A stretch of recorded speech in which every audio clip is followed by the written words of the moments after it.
नमस्कार विद्यार्थियों। आज हम लोग एक चैप्टर पे डिस्कस करने जा रहे हैं और ये आपके स्क्रीन पे दिख रहा है, नैतिकता के आयाम। इससे पहले हम लोगों ने एथिक्स के चैप्टर में ये देखा है कि नॉर्मल स्ट्रैटेजी पे हमने बात की है कि एक नए विद्यार्थी को क्या करना चाहिए, किस तरीके से उसे तैयारी करनी चाहिए और भूमिका संपादन उनको करना चाहिए, नोट्स कैसे बनाना चाहिए, कैसे अपने कॉग्निटिव इंटेलिजेंस को विकसित करना चाहिए। ठीक है, ये तमाम बातें हम लोग पहले कर चुके हैं। ठीक है, अभी हम लोग इस चैप्टर में इससे ठीक पहले जो सीरीज़ आपको लेक्चर की मिल रही है उसमें सबसे पहले हमने एथिक्स के जनरल कॉन्सेप्ट के बारे में बात किया है, इसके नॉर्मल फैक्टर्स क्या हैं, फैक्टर्स ऑफ एथिक्स के बारे में बात किया है, स्ट्रैटेजी की बात। उसके बाद हमने एक चैप्टर देखा है जिसमें एथिक्स और मोरालिटी के बीच में अंतर क्या है, इसका सार तत्व क्या है। अभी हम लोग देख रहे हैं नैतिकता के आयाम, फिर इसके बाद देखेंगे डिटर्मिनेंट्स ऑफ एथिक्स क्या है ना। नैतिकता के जो निर्धारक तत्व हैं वो कौन कौन से हैं, पहले आयाम की बात कर लें। तो इन आयाम के संदर्भ में हम दो तरीके से बात करेंगे, दो पर्सपेक्टिव में हम लोग चीज़ों को देखेंगे आयाम के संदर्भ में, है ना। एक तो सबसे पहला वेस्टर्न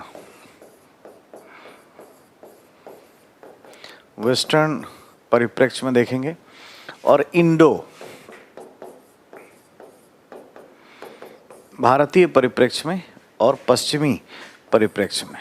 ठीक है, पश्चिमी परिप्रेक्ष्य में जो हमें देखने को मिलता है उसमें जो सबसे पहला है ये है नॉर्मेटिव एथिक्स। नॉर्मेटिव एथिक्स, ठीक है, इसका मतलब होता है मानकीय, है ना, नीति शास्त्र। मानकीय नीति शास्त्र, है ना। मानकीय नीति शास्त्र के अपने अलग दो भाग हैं, हम लोग आगे एक एक करके डिस्कस करेंगे। पहले एक लिस्ट तैयार कर लेते हैं कि क्या क्या हमें पश्चिमी परिप्रेक्ष्य में देखना है और पढ़ना है। ठीक है, दूसरा जो हमें इसमें ध्यान देना है that is descriptive ethics. Descriptive, prescriptive का उल्टा। नॉर्मेटिव एथिक्स को प्रेस्क्रिप्टिव एथिक्स भी कहते हैं। प्रेस्क्रिप्टिव एथिक्स भी इसको कहते हैं, निर्देशनात्मक नीति शास्त्र। ठीक है, तो उसका उल्टा है ये डेस्क्रिप्टिव एथिक्स। डेस्क्रिप्टिव एथिक्स ये क्या है, डिस्क्रिप्शन के आधार पे होता है ना। विवरणात्मक नीति शास्त्र, हिंदी में इसको क्या बोलेंगे, विवरणात्मक।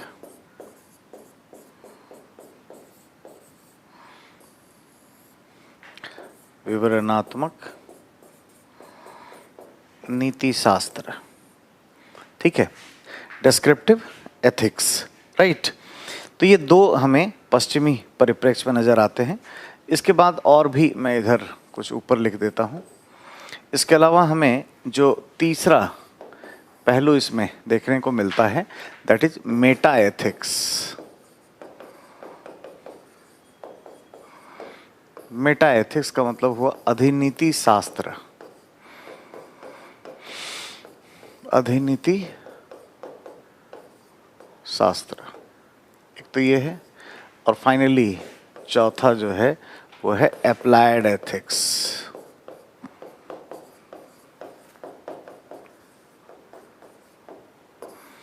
अप्लाइड एथिक्स हुआ प्रयोगात्मक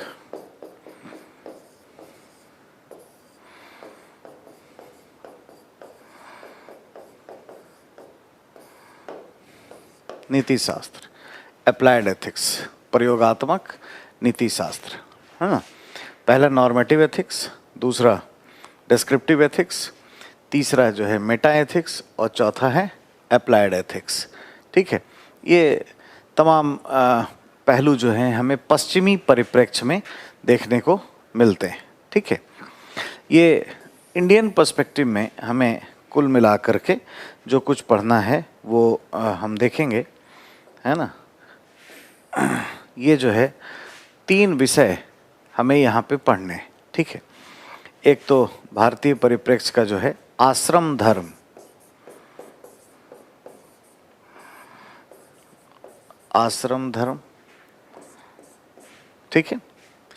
आश्रम धर्मा, धर्म यहाँ पर जो है कोई रिलीजियस कंडक्ट नहीं है, बल्कि धर्म का संबंध जो है कर्तव्य धर्म से है, राइटियसनेस से है। ये इम्पॉर्टेंट चीज़ है, ये ध्यान हमें देना चाहिए। आश्रम धर्म के बाद हमें इसमें वर्ण धर्म, वर्ण धर्म पर चर्चा करनी है। और तीसरा है सामान्य धर्म, सामान्य धर्म। तो इस तरीके से इंडियन कॉन्टेक्स्ट में नैतिकता के 3 तरह के निर्धारक तत्व हमें देखने को मिलते हैं।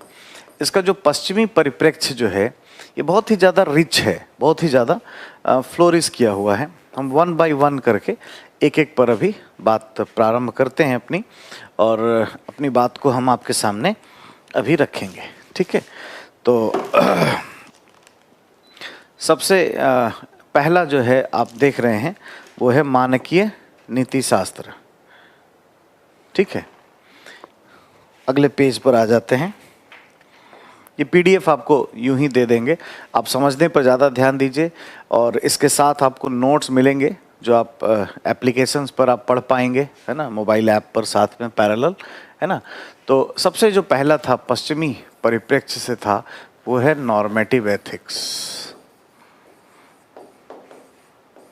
नॉर्मेटिव एथिक्स, ठीक है। नॉर्मेटिव एथिक्स या मानकीय, ठीक है, नीति शास्त्र,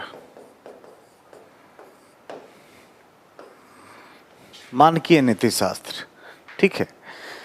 मानकीय नीति शास्त्र या नॉर्मेटिव एथिक्स, एग्जैक्टली हमें इसे सबसे पहले समझना है कि ये क्या है, इसके बारे में क्या क्या चीज़ जानना है। सबसे पहले कि इसकी परिभाषा क्या होती है, ये क्या है, यानी इसकी संकल्पना या कॉन्सेप्ट इसका क्या है, ठीक है। इसके 2 भाग हैं, तो इसके प्रकार या इसके फॉर्म्स पे भी बात हमें करना है। 2 भाग हैं, है ना, deontological ethics and normative ethics. Normative ethics में एक है डिओंटोलॉजिकल एंड टेलियोलॉजिकल, उस पर प्रश्न भी आया हुआ है यूपीएससी के द्वारा, हम लोग बात करेंगे, ठीक है। और अब आपको इस क्लास के बाद मैं आपको प्रश्न भी देना शुरू कर दूंगा, आप उसको लिखने का अपने से अभ्यास करिएगा, क्वेश्चन आंसर। और जब थोड़ा टॉपिक हो जाए, एक टॉपिक हो जाएगा, एक यूनिट कंप्लीट हो जाएगा, तो एथिक्स एंड ह्यूमन इंटरफेस के और सारे चैप्टर्स जो हैं उनके क्वेश्चन आंसर जो यूपीएससी में पूछे गए हैं, उन सारे क्वेश्चंस को भी हम डिस्कस कर लेंगे यहाँ पे, ठीक है। तो इसके टाइपोलॉजी को देखना है, कॉन्सेप्ट को देखना है, इसकी क्या भूमिका होती है, ठीक है, भूमिका या उपयोगिता क्या है, राइट, ये हमें पढ़ना है।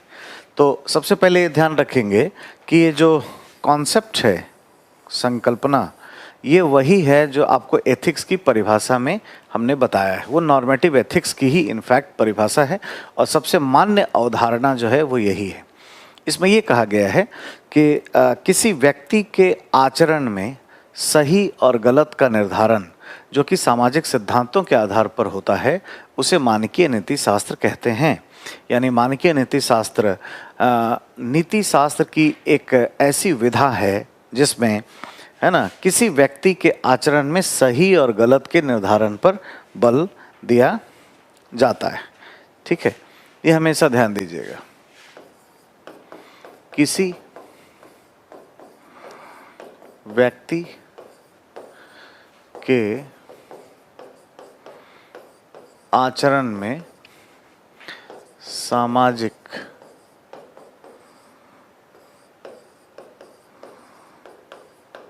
मानकों के सिद्धांत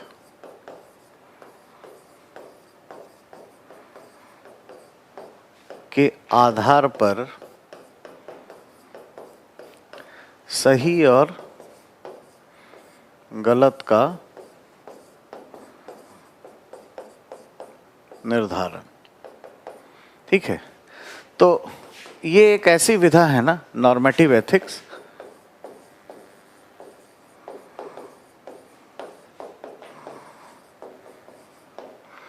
जो सही या गलत का निर्धारण करती है किसी व्यक्ति के आचरण में या व्यवहार में। ठीक है, अब इसमें जो कोर इसका जो कंसर्न है, जो इम्पोर्टेंट चीज़ है, वो क्या है कि इसमें कुछ ना कुछ थ्योरेटिकल चीज़ें होती हैं, सिद्धांत इसमें होता है। इसका ये बहुत ही इम्पोर्टेंट जो है वो पहलू हो जाता है। ठीक है, ये सिद्धांत है ना, इसमें कोई ना कोई थ्योरीज होता है।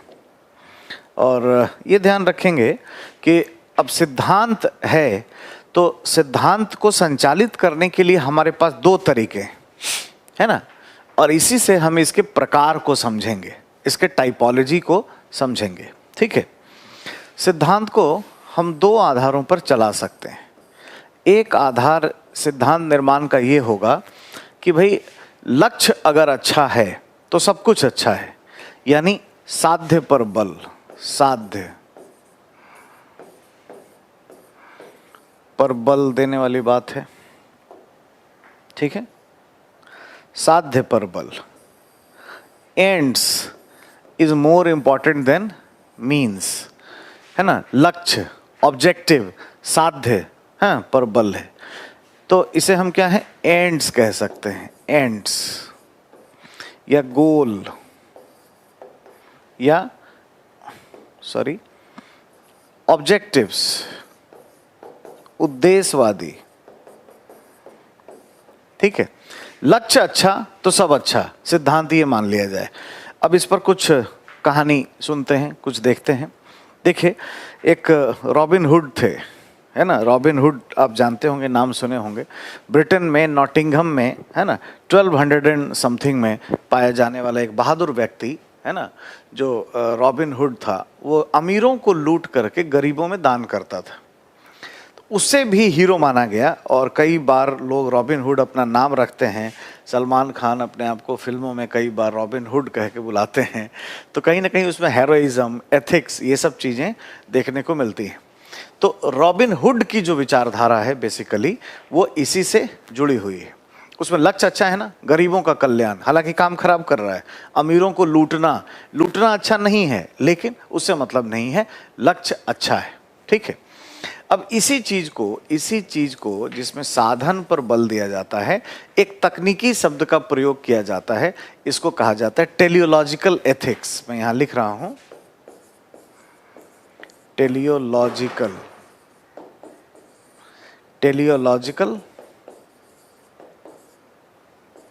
एथिक्स। ठीक है, यानी प्रयोजनवादी नीति शास्त्र, जिसमें प्रयोजन पर अधिक बल दिया जाता है और इसमें कहीं से भी किसी भी, है ना, साधन पर बल नहीं दिया जाता, कारण के महत्व को समझा नहीं जाता। यहां पर इस तरह से हम लोग बात किया जाते हैं। ये क्या है, प्रयोजनवादी नीति शास्त्र। ठीक है, पहला ये है। इसका जो दूसरा पहलू है, ये जो दूसरा पक्ष इसका है, ये दूसरा पक्ष है जिसको हम कहते हैं, जिस पर साध्य पर बल दिया जाए।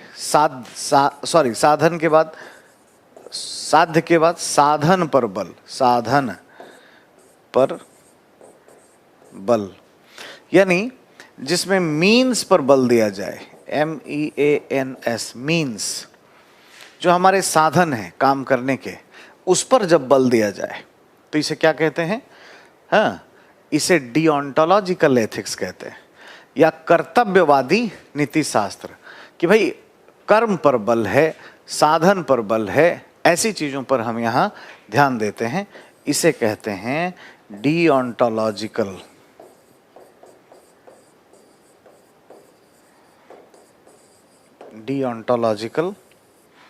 एथिक्स। ठीक है, डिओंटोलॉजिकल एथिक्स, ये क्या है? ये प्रॉपर साधनवादी, ठीक है। और इसमें हम एक कर्तव्यों पर बल देते हैं, इसको कर्तव्यवादी नीति शास्त्र भी कहते हैं, कर्तव्यवादी नीति शास्त्र। इस पर सवाल भी आया हुआ है। अब हमें देखना पड़ेगा कि सिविल सेवा के संदर्भ में कौन सा महत्वपूर्ण है, ठीक है। अब इसमें क्या क्या आ जाएगा? साधन पर बल वाले मैटर पर क्या आ जाएगा? उसमें दो चीज आ जाएगा, है ना।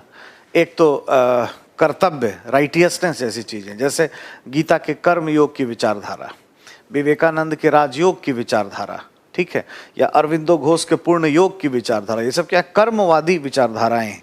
पश्चिमी परिप्रेक्ष्य से हम जाएंगे तो कांट की जो विचारधारा है वो डिओंटोलॉजिकल एथिक्स है, कर्तव्यवादी नीति शास्त्र है, ठीक है।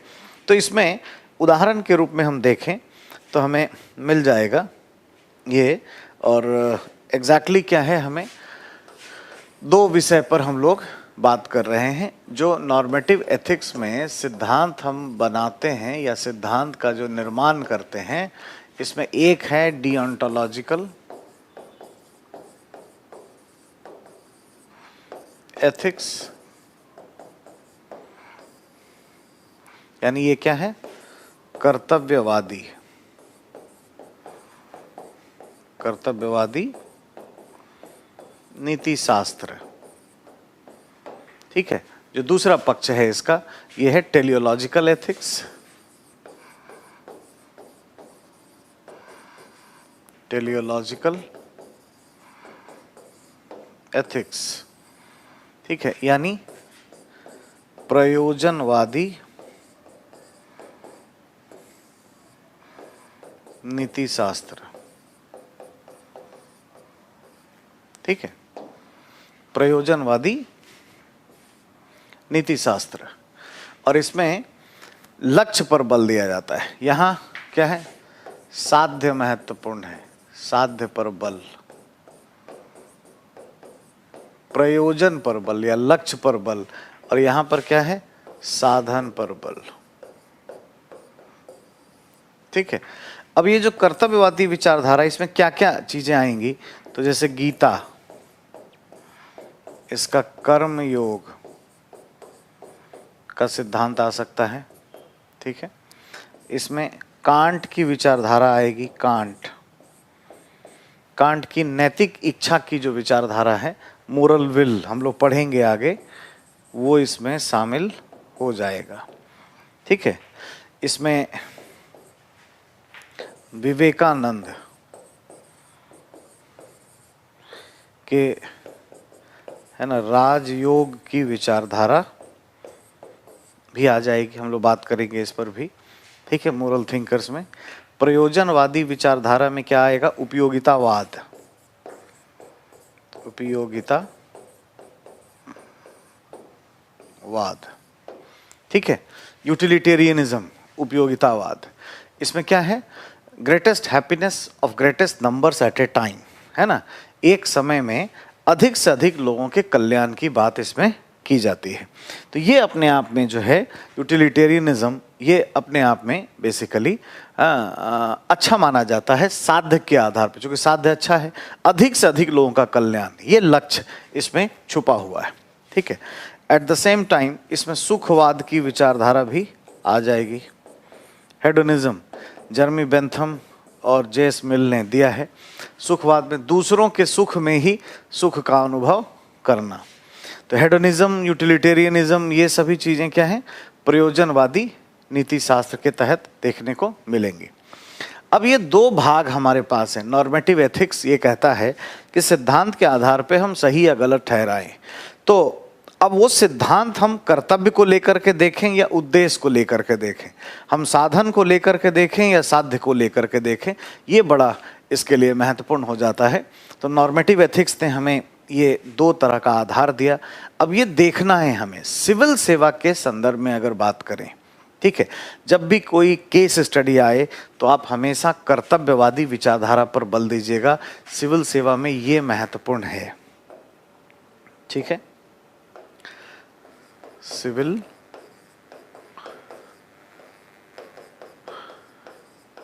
सेवक के लिए ये क्या है, इम्पॉर्टेंट। ठीक है, डिओंटोलॉजिकल एथिक्स, क्योंकि डिओंटोलॉजिकल एथिक्स में है ना, सिविल सर्वेंट्स को क्या है, हमें कुछ ये सोचना नहीं है। एक आईएएस अफसर ये नहीं देखता है कि कोई नीति कैसे बनी है, वो सब पॉलिटिशियंस का काम है। या जब वो बहुत करियर के उच्च स्तर पर पहुंचता है, जब वो secretary to the government of India बनता है, तब जाकर के वो कोई इस तरह से बात सोचता है कि ये नीति सही है या सही नहीं है। शुरू के दिनों में जब वो देख रहा होता है, कार्य करता है, तो उसका लक्ष्य या उसका लेना देना किसी और चीज़ से नहीं होना चाहिए, नीतियों का क्रियान्वयन करे। तो आपको क्या है, कर्तव्यवादी या डिओंटोलॉजिकल एथिक्स पर अधिक ध्यान देना है, अधिक बल देना है। ये ज़्यादा महत्वपूर्ण है, इस पर हमें बल देना चाहिए। ये बात समझ में आ रही है? ठीक है, तो ये था पहला जो हमने देखा, और ये हमने देखा नॉर्मेटिव एथिक्स। ठीक है, नैतिकता के जो आयाम हैं उसका पहला पक्ष हमने यहाँ देखा, नॉर्मेटिव एथिक्स के बारे में। इसे प्रेस्क्रिप्टिव एथिक्स क्यों कहते हैं, इस बात को समझ लें। देखिए, हमने यहाँ कहा, अगले पेज पर आए, हमने ये कहा कि इसमें सिद्धांत पर बल दिया जाता है। ठीक है, इसमें कोई ना कोई सिद्धांत पर बल दिया जाता है। सिद्धांत कुछ ना कुछ कहता है, प्रेस्क्रिप्शन देता है। जैसे डॉक्टर कुछ प्रेस्क्राइब करता है ना, इसी तरीके से थ्योरीज कुछ कहेगी। जैसे उपयोगितावाद ये कह रहा है कि आप अधिक से अधिक लोगों के हितों पर काम करो साहब, आप दिमाग मत लगाओ, दूसरों के सुख में ही हमारा सुख है। या कॉमन गोल की अवधारणा है, सबके हितों के लिए काम करना चाहिए। तो क्या है, ये एक प्रेस्क्रिप्शन है, एक निर्देश है। इसीलिए नॉर्मेटिव एथिक्स को हम लोग क्या है, निर्देशनात्मक नीति शास्त्र भी कहते हैं। निर्देशनात्मक,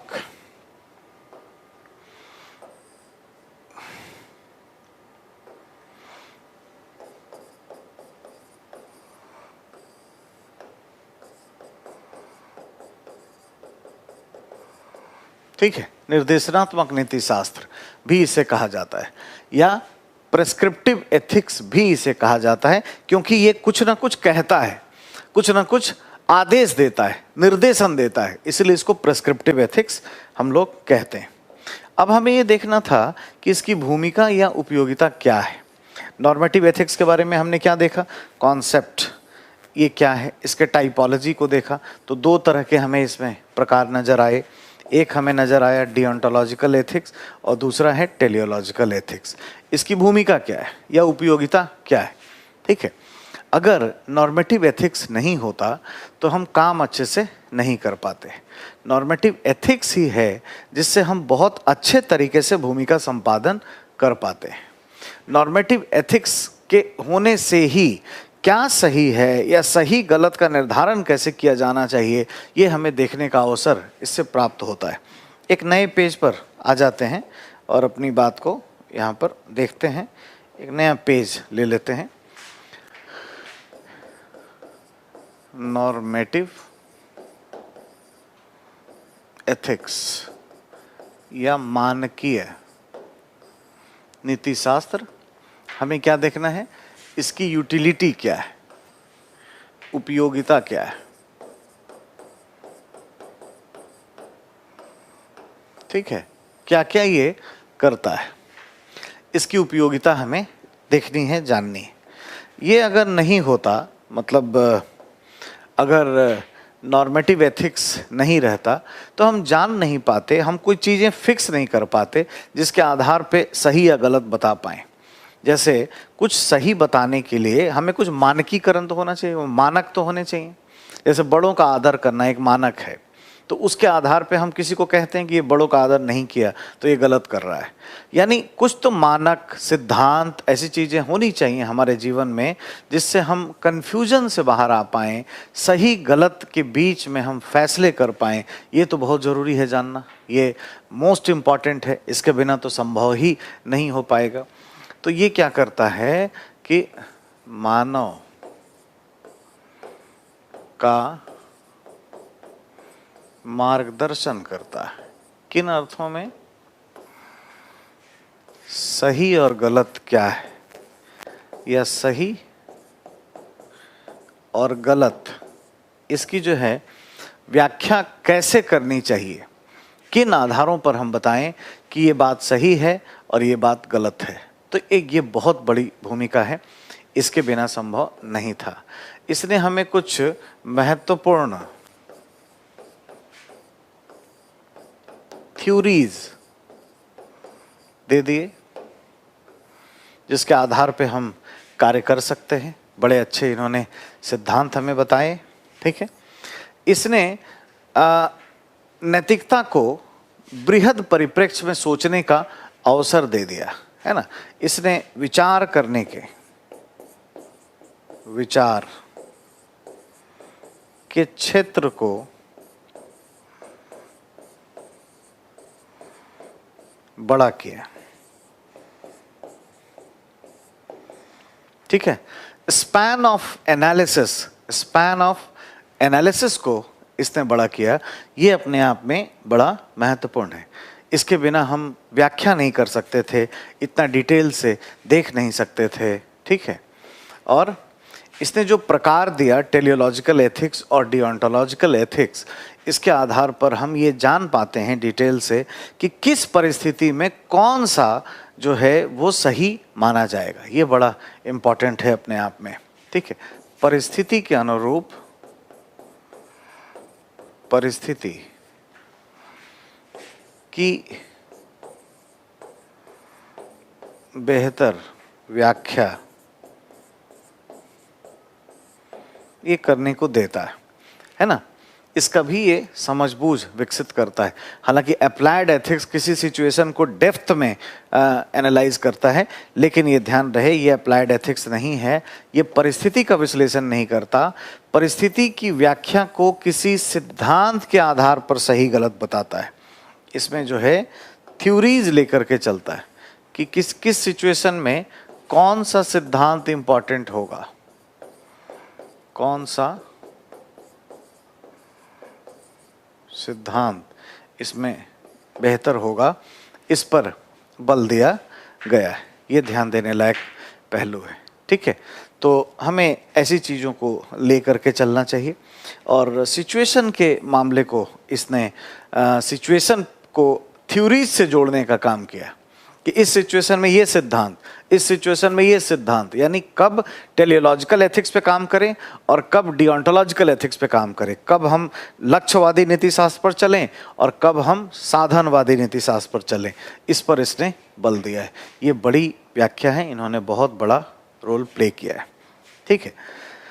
दूसरा एक छोटा सा है और वो है डिस्क्रिप्टिव एथिक्स। डिस्क्रिप्टिव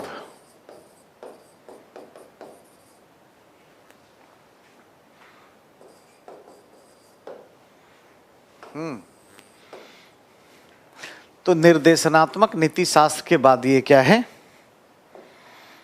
ये विवरणात्मक नीति शास्त्र है। इसको क्या कहते हैं, विवरणात्मक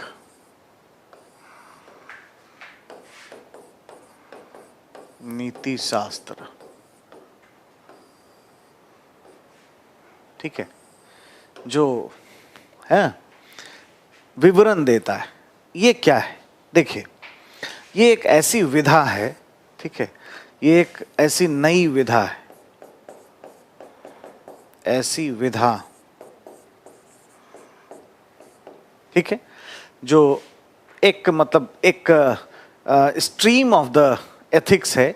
ये नैतिकता के अध्ययन की एक धारा है, ठीक है, या नीति शास्त्र के अध्ययन की एक धारा है जिसमें सबसे पहले कोई सिद्धांत नहीं दिया जाता। ये कोई सिद्धांत नहीं बताता भाई, ये ध्यान रहे, सिद्धांत नहीं देता। थ्योरीज पर कौन बल देता है, सिद्धांत पर कौन बल देता है, ध्यान रहे सिद्धांत पर बल कौन देता है, नॉर्मेटिव एथिक्स देता है या प्रेस्क्रिप्टिव एथिक्स देता है। ये क्या है, डेस्क्रिप्टिव एथिक्स। ये कोई थ्योरी नहीं बताता कि उपयोगितावाद करोगे तो अच्छा है या सुखवाद पे चलोगे तो अच्छा है। ये विवरण देता है कि ये सही है तो पीछे का कारण क्या है, ये गलत है तो पीछे का कारण क्या है। ये उस चीज को बहुत डिटेल से देखता है। तो इसमें कोई थ्योरीज नहीं होते, ये ध्यान दीजिएगा। इसके बाद ये इस चीज पर चलता है कि लोग नैतिकता के बारे में क्या सोचते हैं, ठीक है ना। लोग नैतिक आचरण के बारे में क्या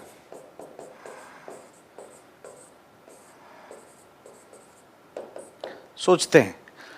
What people think about ethics, लोग सोचते क्या है ना। जैसे कई बार ये है ना, लोग क्या कहेंगे, इस डर से भी हम कोई गलत कार्य नहीं करते हैं, ठीक है। ये ध्यान रहे कि बहुत सी ऐसी बातें जीवन में हम लोग देखते हैं जिसमें कोई व्यक्ति अगर रिश्वत लेने जा रहा है और उसके दिमाग में आ जाता है कि लोग क्या सोचेंगे, लोग क्या कहेंगे, तो रिश्वत की तरफ आगे नहीं बढ़ता है, ठीक है। ये तमाम बातें इसमें शामिल हैं, दिखाई देती हैं, ठीक है। ये एक ऐसी विधा है जो किसी सिचुएशन की, किसी है ना परिस्थिति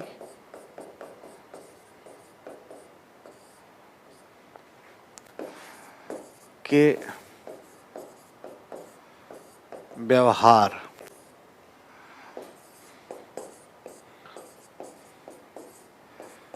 को ध्यान में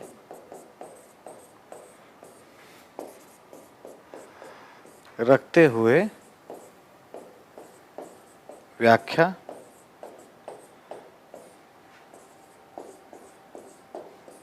करता है, ठीक है। कि भाई डिटेल से थोड़ा देखता है। और बिहेवियरल पक्ष, हमने ये कहा ना, व्यवहार के पहलू को ये बड़ा ध्यान देता है। बिहेवियर ये बहुत इम्पॉर्टेंट, बिहेवियर को बड़ा ध्यान देता है, ये ध्यान देना चाहिए। और इस आधार पर ये सही या गलत का निर्धारण कर रहा होता है। शायद आपको देखने में अगर प्रॉब्लम होगा तो मैं इसको मिटा कर एक बार लिख देता हूँ, है ना। इसका संबंध जो है व्यवहार, ठीक है, राइट। बिहेवियर दूसरे किसी भी कलर से मैं थोड़ा हाईलाइट इसको कर देता हूँ, है ना। अब मेरे ख्याल में आपको दिख जाएगा अच्छे से। बिहेवियर इसका मोस्ट एनालिसिस का बेस है। मैंने नॉर्मेटिव एथिक्स की भूमिका में बताई कि वो भी सिचुएशन पर बात करेगा, लेकिन सिचुएशन की व्याख्या नहीं करेगा। एक सिचुएशन में कौन सा सिद्धांत जोड़ें वो उस पर बल देगा। ये क्या करेगा, व्यवहार को ध्यान में रख करके व्यवहार सही था या नहीं था उसको देख करके अपनी बात कहेगा। तो ये है ना, एक हमने देखा डिस्क्रिप्टिव एथिक्स, ठीक है। अब आगे बढ़ जाते हैं और इसके बाद जो तीसरा पश्चिमी परिप्रेक्ष्य में हमारे पास है उसका नाम है मेटा एथिक्स। मेटा एथिक्स, इसको हिंदी में कहते हैं अधिनीति शास्त्र।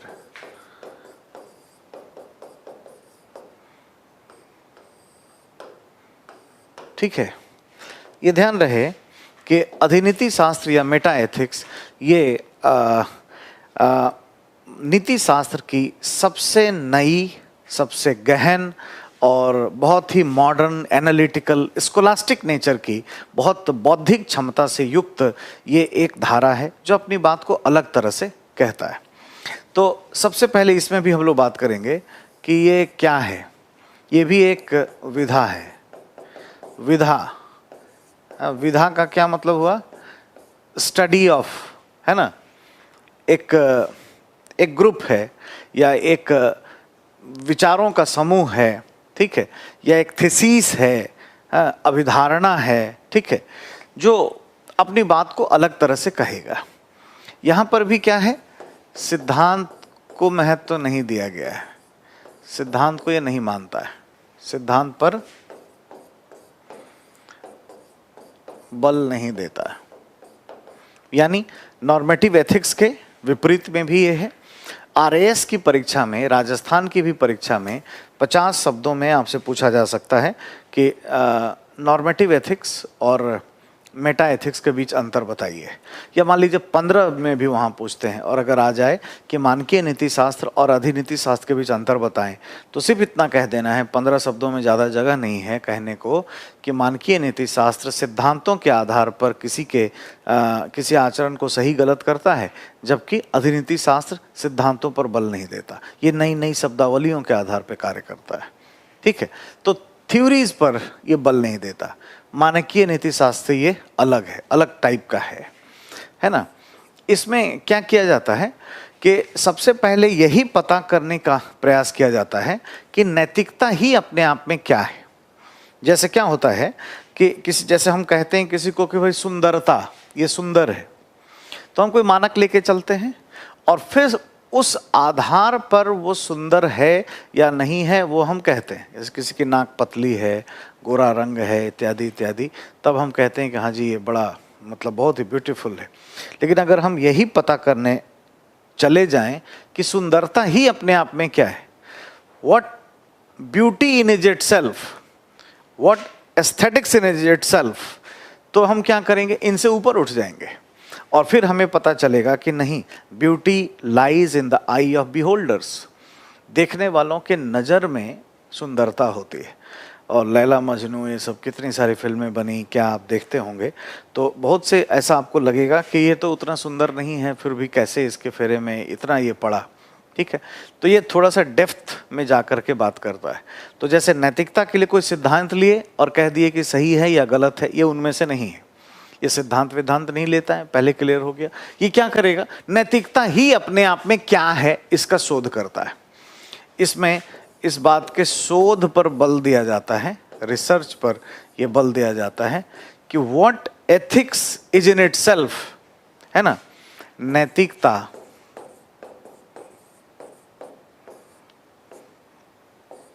ही अपने आप में क्या है। ठीक है, what ethics is in itself। ठीक है, ये पहले इसी को खोजने का प्रयास करता है कि नैतिकता ही क्या है। ठीक है, तो कहने का तात्पर्य है कि थोड़ी गहनता में शोध करता है। इसमें गहन अध्ययन पर बल दिया जाता है ना। किसी के आचरण, मैं अभी एग्जाम्पल बताऊंगा आपको, आचरण की गहन व्याख्या। मतलब ऐसा नहीं कि एक सिद्धांत लिया कि हाँ ये सुखवाद पर चला है तो अच्छा है, नहीं चला है तो गलत है, ऐसा नहीं करेगा। बहुत डेप्थ में जाकर के बात करेगा। तो थोड़ा बुद्धिमता की मात्रा इसमें अधिक है, ये अधिक बुद्धिमता युक्त है। बुद्धिमता और बौद्धिकता अधिक है। ठीक है, इंटेलिजेंस और स्कोलास्टिक नेचर, ये दोनों इसमें ज़्यादा से ज़्यादा पाया जाता है। ये अपने आप में ध्यान देने लायक है। ठीक है, ये जो विधा है, सबसे जो इम्पोर्टेंट बात है, ये बड़ा अत्याधुनिक है। ठीक है, मतलब 50-60 के दशक में इसका इतना प्रचलन नहीं था, but 70s, early 90s, 80s इसमें इसका काफ़ी प्रभाव बढ़ा। इसमें क्या है, नई शब्दावली का बड़ा प्रयोग किया जाता है। शब्दावली, नई शब्दावलियों का प्रयोग किया जाता है, बहुत ही ज़्यादा। ठीक है, मतलब ये अध्ययन की ऐसी, अगर आपको लैंग्वेज में करना हो तो आप ऐसा लिख सकते हैं कि अधिनीति शास्त्र एक नीतिगत मामलों के, है ना, या क्या सही है क्या गलत है, ऐसे मामलों पर अध्ययन करने की एक ऐसी विधा है जिसमें सिद्धांतों पर बल नहीं दिया जाता जैसा मानकीय नीति शास्त्र में होता है। यह एक नैतिकता ही क्या है उसके शोध पर सबसे पहले बल देती है कि नैतिकता ही अपने आप में क्या चीज़ है, और इसीलिए यह किसी व्यक्ति के आचरण की गहन व्याख्या करती है, एक सिद्धांत के आधार पर तुरंत नहीं कह देती। इसमें बुद्धिमत्ता और बौद्धिकता जैसे पहलू अत्यधिक प्रभावी देखने को मिलते हैं। इसमें नई नई शब्दावलियों के आधार पर एक गंभीर तरीके से वृहद परिप्रेक्ष्य में नैतिकता की कसौटी पर किसी व्यक्ति को कसने का प्रयास किया जाता है। ठीक है, ये तमाम बातें इसमें शामिल रखेंगे। अब नई शब्दावली क्या है, जैसे जितने मूल्य हैं ना, जैसे integrity, objectivity, impartiality, non partisanship, compassion, tolerance, ये सारे शब्द किसके हैं? ये मेटा एथिक्स के हैं। जैसे कुछ एग्जाम्पल मैं यहाँ पे लिख देता हूँ, एक दो। ठीक है, जैसे इंटीग्रिटी आजकल खूब यूज किया जाता है, इंटीग्रिटी या सत्यनिष्ठा। ठीक है, डेडिकेशन एटसेट्रा। अब देखिए इसका फायदा क्या है, हम देखेंगे। अभी आपको अगले पेज में ला करके मैं दिखाता हूं कि नई नई शब्दावली अगर हम गढ़ते हैं तो इसका क्या फायदा है।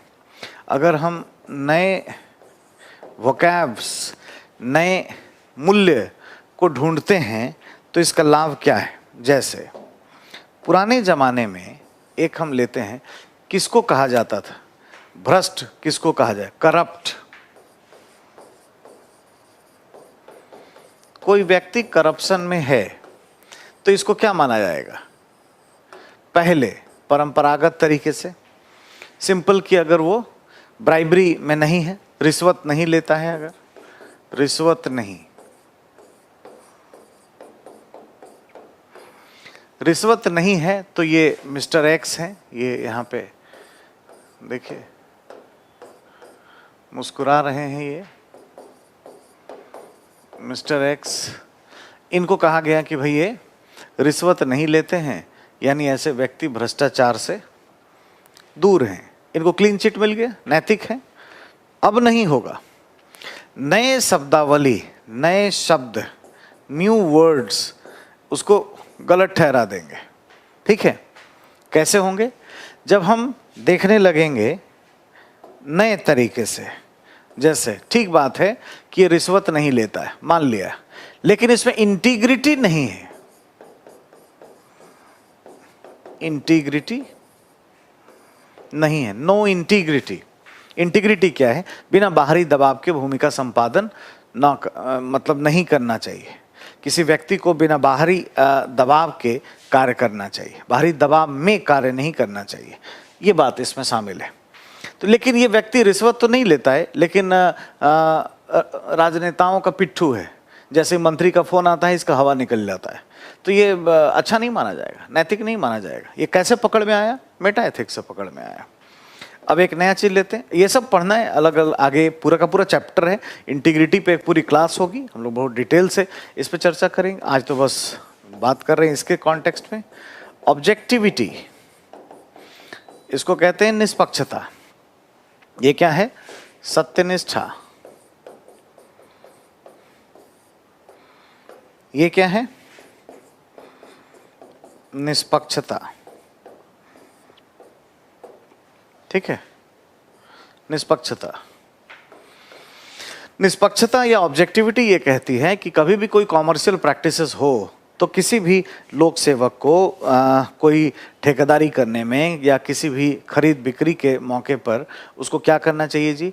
उसे योग्यता के आधार पर कार्य करना चाहिए। और अगर ये योग्यता के आधार पर कार्य नहीं करता है तो कहा जाएगा कि अनैतिक है। और ले लेते हैं dedication to the public service. Dedication, समर्पण। ठीक है, डेडिकेशन क्या है कि एक व्यक्ति सिर्फ रिश्वत न ले उसी को अच्छा नहीं माना जाएगा, बल्कि वो रिश्वत तो नहीं लेता है लेकिन वो अपने आसपास के संगठनों के लिए भी काम नहीं करता है, तो अच्छा नहीं माना जाएगा, बहुत अच्छा नहीं होगा। एक समर्पित लोक सेवक उसको कहते हैं जो अपने जहाँ पे वो पदस्थापित है वहाँ तो वो कार्य कर ही रहा है बहुत अच्छे तरीके से, लेकिन वह अपने आसपास के परिप्रेक्ष्य में भी भूमिका संपादन बहुत अच्छे तरीके से कर रहा है। यथासंभव एक नागरिक के रूप में। जैसे मान लीजिए कि कोई पुलिस वाला है, अगर वो एसपी है, तो एसपी है तो पुलिस डिपार्टमेंट तो अच्छे से चला ही रहा है, लेकिन वो उस जिले का नागरिक भी है, तो किसी एरिया से जा रहा है, देखता है वहाँ पे स्कूल में टीचर टाइमली नहीं आते हैं, तो उसके अगेंस्ट में कंप्लेन भी करता है एक नागरिक के रूप में। तो ये माना जाएगा कि ये समर्पण है, इसमें ये सक्रियता है, बहुत टाइम पे आता है, मन लगाता है। ये नहीं है तो ऐसा नहीं कि उसको क्लीन चिट मिल जाएगा सिर्फ इसलिए कि रिश्वत नहीं ले रहा है, समझ गए। तो नए नए शब्द ढूंढ करके, अब इसके बाद कई सारे शब्द जैसे टॉलरेंस, ठीक है, कंपैशन,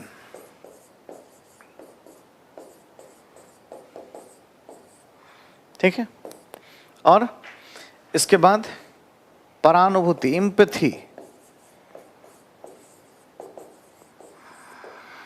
ये सब कहीं ना कहीं पैर फंस जाएगा। क्या जी रिश्वत नहीं लेता है, लेकिन ये कमजोर वर्गों के प्रति इसमें सहिष्णुता नहीं है, इसमें संवेदना नहीं है, इसमें परानुभूति नहीं है, कुछ ना कुछ पैर फंस जाएगा और वो पकड़ में आ जाएगा, और फिर होगा कि तुम उस लेवल के नैतिक नहीं हो जैसा होना चाहिए। तो क्या किया, ये बात समझिए, मेटा एथिक्स की क्या सबसे बड़ी भूमिका है? सबसे बड़ी भूमिका है कि नई नई शब्दावलियों को ढूंढ करके इन्होंने क्या किया, इन्होंने बहुत ही अच्छे तरीके से, है ना,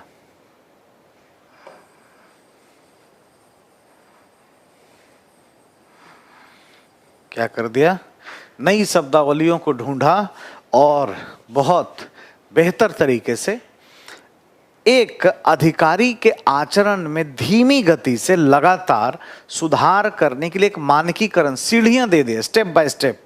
ठीक है, जैसे ये जो था, ये सभी क्या है, स्टेप बाय स्टेप हम इस पे चल सकते हैं। ठीक है, हम इसके बात कर सकते हैं कि चलो भाई, रिश्वत नहीं लेते हो, इंटीग्रिटी ले आओ, ऑब्जेक्टिविटी का पालन करो, डेडिकेशन रखो, टॉलरेशन रखो, कंपैशन ले आओ, एम्पैथी पर बल दो, और धीरे धीरे धीरे धीरे उसके हम नैतिक बना सकते हैं, है ना। इसमें एक बड़ा इंपॉर्टेंट पहलू था जो हमें बात करना है, जिस पर कि किसी भी आचरण की ना बड़ी गहन ये व्याख्या करती है ना, इस पे भी थोड़ी सी हमें बात करनी है। ये वाला जो पहलू है, ये हमें ध्यान देने की जरूरत है। ठीक है, बहुत डेप्थ में जा करके किसी आचरण की गहन व्याख्या इसमें की जाती है। ठीक है, अब वो क्या है, एक बार आते हैं, कोई भी कुछ एक निगेटिव कोई ले लेते हैं, है ना, कोई भी एक ले लेते हैं ह्यूमन एक्शन। मान लीजिए एक कोई मानवीय क्रियाकलाप यहाँ रख लें जो आसानी से आपको समझ में आए, मर्डर, रेप इत्यादि कुछ रख लिया। अब अगर मानकीय नीति शास्त्र होता तो वो किसी सिद्धांत के आधार पे कहेगा कि ये गलत है, सामान्य जो मान्यता है या आत्मा की आवाज़ से जो काम करने वाली बात है, ऐसी बहुत सारी चीज़ें होंगी। लेकिन ये ऐसा नहीं है ना, ये कई तरह से मनुष्य के व्यवहार, उसके कॉग्निटिव इंटेलिजेंस, उसके इमोशंस, कई चीज़ों के आधार पे बात करेगा।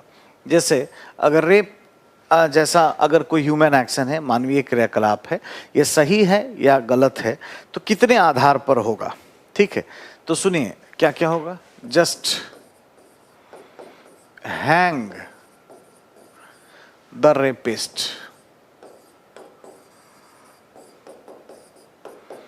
ये एक टर्म आया, एकदम टांग दो, मर्डर कर दो, just down the rapist, hang the rapist, है ना। तो इसका क्या मतलब हुआ जी, इसका मतलब हुआ कि इसमें एक इमोटिविज्म है, इमोटिविज्म, इसमें एक भावना है, इमोशंस है, भावना है। ये जो लाइन आप पढ़ रहे हो, ये भावना क्या है, एंगर, एंगर या क्रोध, गुस्सा नजर आ रहा है हमें। ठीक है, इस विषय पर एक तरीके से एंगर काफी देखने को मिल रहा है। ठीक, गुस्सा है, हर व्यक्ति में गुस्सा होगा, क्रोध होगा, हैंग द रेपिस्ट, और इसकी व्याख्या और ये करेगा कि आई शुड नॉट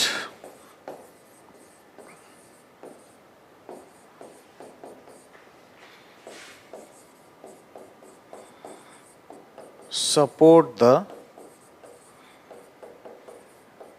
रेपिस्ट।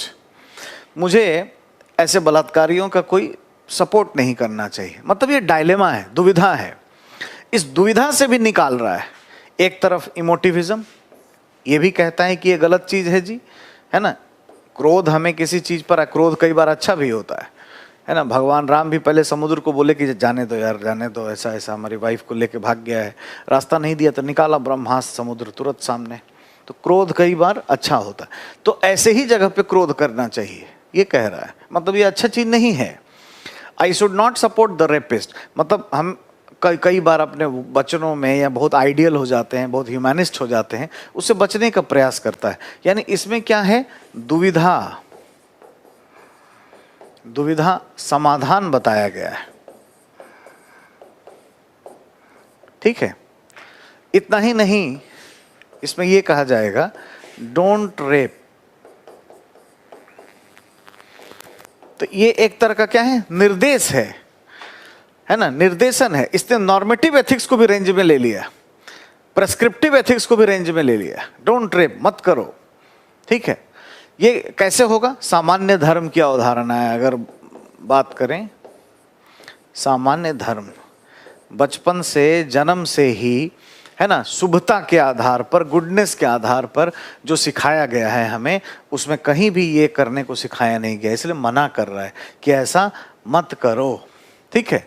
और ये क्या होगा, ये काफी एंगर, इमोटिविज्म, है ना, डायलेमा के समाधान और सामान्य धर्म के बाद फिर ये कुछ ना कुछ वोकैब लेकर के आएगा। ठीक है, कि हमें कैसा होना चाहिए। तो वर्चू के आधार पे बात करेगा। वर्चू, मैंने आपको वर्चू के बारे में बात बताया है या सद्गुण के बारे में बताया है। तो इसका स्टेटमेंट एक क्या हो जाएगा, रेप इज एंटी वर्चू, है ना, दुर्गुण है। तो सद्गुण ही हमें होना चाहिए, है ना। हमें आत्म संयम, बुद्धिमता, है ना, न्याय, ऐसे वर्चुअस अभ्यास करने चाहिए। क्योंकि वर्चुअस होने पर ही हमें सफलता मिल सकती है, हमारा जीवन सुखमय हो सकता है। ये इस तरह की बात कर रहा होगा। यानी एक ही बार में, झटके में, हाँ खराब है, अच्छा है, ऐसा नहीं कहा। डिटेल से बहुत सारी व्याख्या इसकी की। यही इसका कैरेक्टर है, यही इसकी पहचान है। तो ये हमने साहब देखा किसके बारे में, मेटा एथिक्स के बारे में। वेस्टर्न पर्सपेक्टिव में हम देखें तो हम लोग जो बात कर रहे थे, अगर आप स्क्रीन पे आ जाएं तो हाँ, हम लोगों ने ये देखा है कि, है ना, पश्चिमी परिप्रेक्ष्य में नॉर्मेटिव एथिक्स या प्रेस्क्रिप्टिव एथिक्स हमने देख लिया, डिस्क्रिप्टिव एथिक्स हमने देखा, हाँ, मेटा एथिक्स हमने देख लिया। और अब हमें बात करनी है चौथे की, और ये क्या है, अप्लाइड एथिक्स। आ जाते हैं इस पर। अप्लाइड एथिक्स या प्रयोगात्मक नीति शास्त्र, जो चौथा विषय है हमारा, अप्लाइड एथिक्स। ये बड़ा इम्पॉर्टेंट है एग्जाम पॉइंट ऑफ व्यू से। प्रयोगात्मक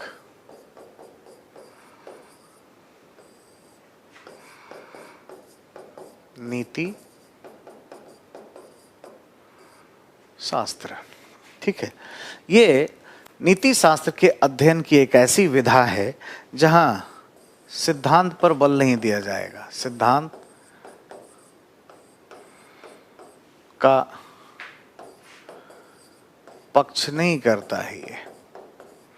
थ्योरीज पर बल कहाँ दिया जाएगा जी, कई बार हमने बताया नॉर्मेटिव एथिक्स पर दिया जाएगा। ये किसी भी तरह के पूर्वानुमान के आधार पर नहीं चलता है। जैसे कि झूठ बोलना खराब है या रिश्वत लेना खराब है, ये सब नहीं सोचता है। अच्छा बुरा परिस्थिति से तय होता है।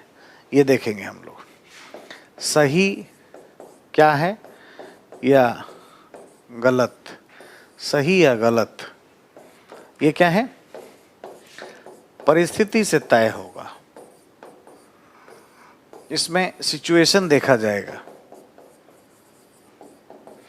यूपीएससी में एक बार ए से भी आया हुआ आईएएस के एग्जाम में कि सही और गलत का जो निर्धारण है वो परिस्थिति के आधार पर होता है, सिचुएशन के आधार पर होता है, ऐसे नहीं कह सकते। ठीक है, सही गलत ये तमाम बातें सिचुएशन तय करेगा। ठीक है, ये ध्यान दीजिएगा, सही और गलत। तो अब जैसे झूठ बोलना, मान लीजिए कि झूठ बोलने से महिलाओं की इज्जत बच जाती है, कोई मर्डर होने से बचाया जा सकता है, कोई बड़ा राष्ट्र को बचाया जा सकता है डिप्लोमेसी में एक थोड़ा सा झूठ बोलने से, तो करना चाहिए। ठीक है, महाभारत की कथा में भी आप देखिएगा कि युधिष्ठिर जैसे व्यक्ति को भी अश्वत्थामा के बारे में थोड़ा सा स्लैंग, थोड़ा सा झूठ के तरफ चलना पड़ा। उसको भी कोई बहुत ये नहीं, हालांकि उन्होंने दंड भुगता, लेकिन उसको भी एथिकल माना गया। ठीक है, तो ये कोई सिचुएशन के आधार पे ही सही गलत क्या है ये बताता है, थ्योरीज पर बल नहीं देता। ये दो बड़ी बात इसके लिए है। अप्लाइड एथिक्स में बहुत सारे मुद्दे हम लोगों को पढ़ने हैं। ठीक है, मैं आपको एक लिस्ट अभी देता हूँ और उन मुद्दों पर हम लोग वन बाय वन बातचीत करेंगे। ठीक है, अप्लाइड एथिक्स के मुद्दे, इशूज हमें क्या पढ़ने हैं और ये बड़ा इम्पॉर्टेंट हो जाता है। जैसे यूथनेसिया, ठीक है, ये हो गया इच्छा मृत्यु।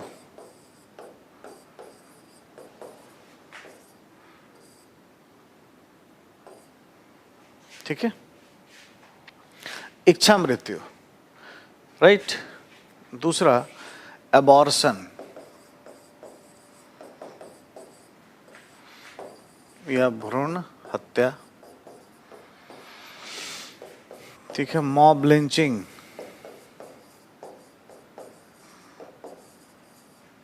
ठीक है, या भीड़ हत्या। ठीक है, ऐसा ही जेंडर, है ना, जेंडर इनइक्वालिटी,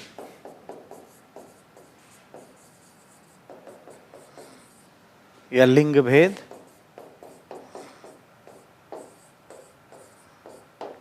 ठीक है, ऐसे मल्टीपल सब्जेक्ट हैं जो हम लोग पढ़ेंगे। इसमें ढेर सारे मैटर आ जाएंगे। जैसे रोहिंग्या जो ग्रुप है वो आया, जैसे कोई अप्रवासन में हमारे पास आ जाता है, या हमारे यहाँ शरणार्थी जो हैं उनके केस में हम देखेंगे, काले गोरे की समस्या हम देखेंगे, है ना, मानवीय समानता के बारे में हम बात करेंगे, कई सारे विषय इसमें शामिल होंगे। ठीक है, अभी ध्यान दीजिएगा, यूथेनेसिया पर सवाल नहीं आया है और भारत में सुप्रीम कोर्ट के द्वारा भी इस पर डिसीजन दिया गया है, तो बड़ा इम्पॉर्टेंट है, इसके बारे में हम लोग चर्चा करेंगे, इस पर देखेंगे। तो अभी हम लोगों ने बच्चों ये देखा एक पश्चिमी परिप्रेक्ष्य में, है ना, जो आयाम के संदर्भ में कि नैतिकता को किस तरीके से हम डिवाइड कर सकते हैं, देख सकते हैं, ऐसी तमाम बातों को हम लोगों ने यहाँ देखा। एक छोटे से ब्रेक के बाद फिर हम लोग देखेंगे इंडियन पर्सपेक्टिव में नैतिकता को कैसे परिभाषित करेंगे या उसके आयाम को किस तरीके से देखेंगे। ठीक है, थैंक यू।